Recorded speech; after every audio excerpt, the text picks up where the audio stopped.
kũrĩa mbunge-inĩ nĩguo tũkorwo tũgĩthikĩrĩria kĩrĩa kĩrathiĩ na mbere.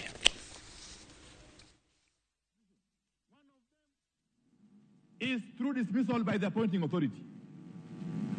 Another one is by resignation.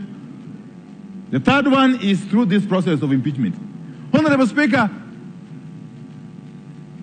the appointing authority and Honorable Linturi could have saved the time of this House and indeed the country by doing what is necessary. Honorable Linturi by now should have actually voluntarily resigned. Failure to do so, Honorable Speaker, the appointing authority, who is the President of the Republic of Kenya, should have taken the action, the most logical action, and fired Honorable Linturi. But because both Linturi and the President have failed to do what the Constitution requires them to do, this House has got a duty, therefore, under the Constitution, to take the action that it is currently contemplating taking by sending this Cabinet Secretary home, Honorable Speaker. I have looked at the issues which have been raised, Honorable Speaker. It sounds like something from Hollywood, Honorable Speaker. You may think you are watching a movie.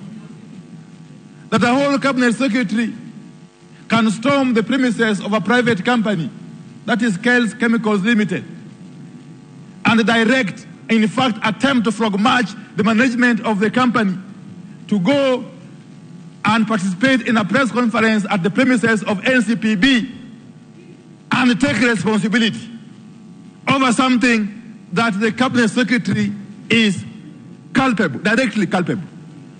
Honorable Speaker. Honorable Speaker, food production, the matter of food security, and I wish honorable members would listen to me. The matter of food security and food production generally is a matter that touches directly on national security. And therefore, any time, any moment, there is evidence of tampering with the production of food in this country,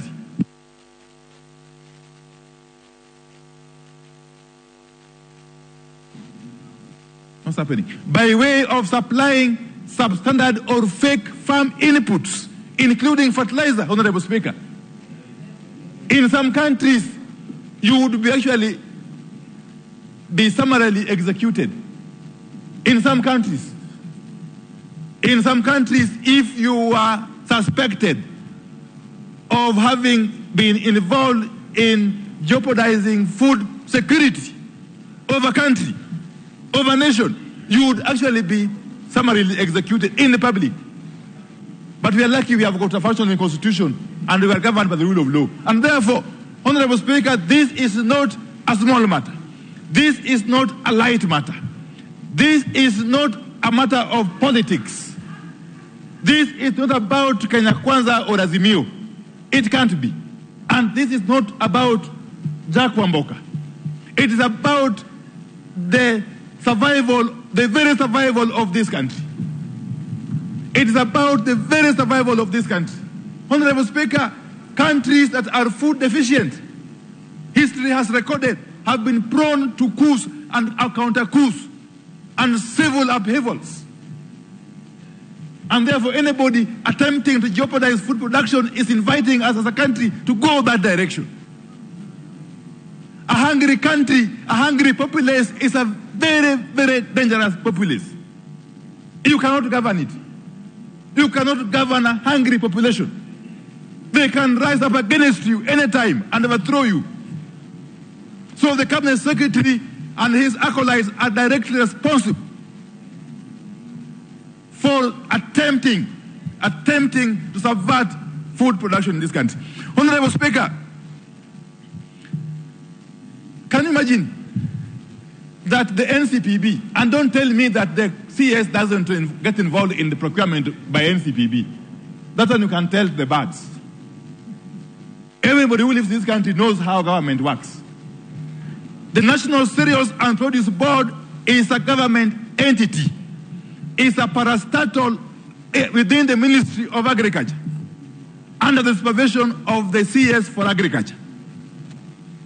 How on earth did NCPB procure hundreds of thousands of bags of NPK fertilizer from a briefcase company?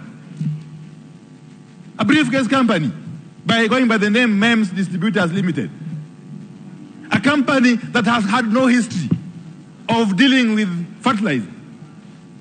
Then MEMS goes ahead and approaches KEL Chemicals Limited to manufacture for it the fertilizer for its supply to NCPB. What happens? KEL manufactures and supplies to MEMS only 69,000 bags of the NPK fertilizer, 10, 16, 10. But then what happens again? MEMS distributors proceeds to supply NCPB with over 400,000 bags.